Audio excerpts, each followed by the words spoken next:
Lucas hoje em dia olha para a igreja em que ele está congregando e às vezes ele se faz a seguinte pergunta: será que eu estou no mesmo lugar em que eu aprendi a fé? Ele se lembra que quando criança ele via muitas Bíblias abertas em todos os bancos, as páginas marcadas e gente anotando cada versículo. E agora, o que mais chama atenção são as luzes, o telão e toda a apresentação em torno disso. A Bíblia aparece apenas em 1 ou 2 versículos rapidamente e logo some no meio de histórias fantasiosas e frases bonitas e motivacionais. Nessa comparação entre o antes e o agora, nasceu a pergunta que muita gente carrega: por que tantas igrejas parecem estar se afastando da Bíblia? É isso que nós vamos falar hoje. Na primeira carta a Timóteo, no capítulo 4, o apóstolo Paulo diz que, nos últimos tempos, alguns se desviarão da fé, dando ouvidos a ensinamentos enganadores. Isso não se trata de um abandono repentino. É um desvio lento, em que a linguagem continua parecida, mas o conteúdo vem mudando com o passar do tempo. Já na segunda carta a Timóteo, no capítulo 4, ele fala de pessoas que já não suportam a sã doutrina e procuram mestres para ouvir apenas o que lhes agrada. É a fé sendo moldada pelo gosto do público e não pela vontade de Deus. Quando olhamos para muitas igrejas hoje, o cenário é bem esse: templos cheios e pouca escritura de fato exposta. O problema não é ter uma boa estrutura, som ou iluminação. O problema é quando tudo isso toma o lugar daquilo que deveria ser o centro, a palavra de Deus. Existem pelo menos 4 sinais claros de que uma igreja está se afastando da Bíblia. O primeiro é a pregação quase sem escritura. O pregador lê um versículo rápido, às vezes fora de contexto, e passa o resto do tempo em cima de ideias pessoais, testemunhos e slogans motivacionais. O texto não é aplicado, o contexto não é considerado, o sentido original não é respeitado. A mensagem poderia ser dita em qualquer palestra de autoajuda. A Bíblia vira apenas um enfeite espiritual para legitimar o seu discurso. O segundo sinal é o culto pensado como show. Veja bem, ter música boa e organização não é errado, mas quando tudo isso é construído para entregar apenas uma experiência emocional, a prioridade muda totalmente.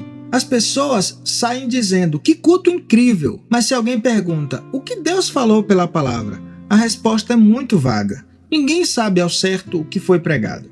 O foco deixa de ser o que está escrito e passa a ser como eu me senti. O terceiro sinal é o pecado relativizado. Aquilo que a Bíblia chama claramente de pecado começa a ser tratado como somente uma fase, ou uma fraqueza, ou uma questão emocional. Quase não se fala mais em arrependimento, em confissão, em mudança de vida. A graça é apresentada apenas como um consolo, não como um poder para abandonar o que desagrada a Deus. Fala-se muito sobre vitória e muito pouco sobre a cruz. O quarto sinal é a Bíblia filtrada pela cultura. Textos desconfortáveis vão desaparecendo dos púlpitos. Frases como "isso era para outra época" ou "hoje isso não funciona assim" se tornam comuns. Na prática, a cultura se torna o juiz que decide quais partes da Escritura ainda são aceitáveis. Em vez da palavra confrontar o mundo, é o mundo que corrige a palavra. Quando esses sinais se juntam, a igreja pode continuar cheia, mas já mudou de fundamento. A Bíblia ainda é citada,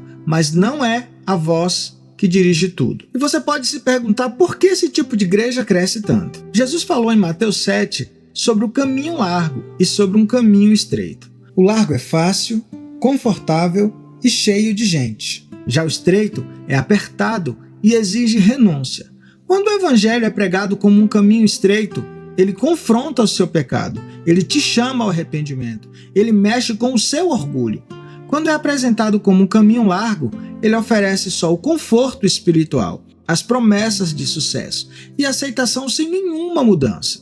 Muita gente, é claro que prefere esse segundo modelo. É mais agradável ouvir: Deus quer realizar todos os seus sonhos, do que você ouvir: negue-se a si mesmo, tome a sua cruz e me siga. Por isso não surpreende ver igrejas lotadas, com mensagens que quase não dependem da Bíblia para existir. Elas entregam exatamente o que o coração deseja: religião sem confronto, espiritualidade sem obediência. A própria Escritura alerta que Satanás se disfarça de anjo e levanta falsos obreiros. Isso significa que nem toda reunião animada, e que nem toda palavra religiosa e que nem toda experiência com Deus são de fato submissas ao Deus da Bíblia.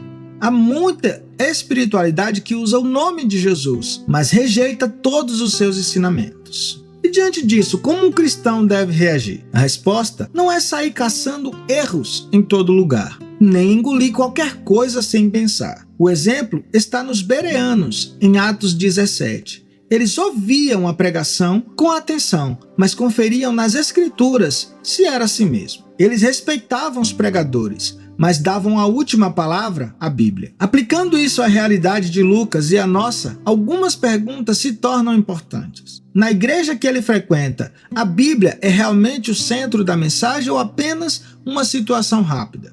Os sermões nascem do texto bíblico ou usam o texto como desculpa para falar de outros assuntos? Os membros são incentivados a ler e estudar por conta própria ou dependem sempre que alguém mastigue tudo para eles? Se a resposta honesta mostrar que a Escritura foi ficando de lado, isso é um chamado à decisão. Em alguns casos, pode ser a hora de conversar, orar e pedir um retorno à palavra. Em outros casos, pode ser necessário buscar uma comunidade onde a Bíblia seja tratada como autoridade final, não como um acessório. Seja qual for a situação ao redor, uma verdade permanece. Mesmo que muitas igrejas se afastem da Bíblia, cada cristão pode escolher caminhar na direção oposta. E se essa mensagem falou ao seu coração, não guarde só para você. Compartilhe esse vídeo com alguém que anda confuso com o rumo das igrejas e precisa lembrar que ainda existe um caminho seguro, que é voltar para a Bíblia. Não esqueça de deixar nos comentários qual a sua experiência com a sua igreja hoje. Ela fala mais da Bíblia ou ela está se afastando? Eu quero muito saber o que você tem vivido nesses últimos dias. Se você quer continuar recebendo conteúdos assim, se inscreve aqui no canal, ativa todas as notificações e caminha com a gente nessa busca de voltar a colocar a palavra de Deus no centro de tudo. Até o próximo vídeo e que Deus te abençoe.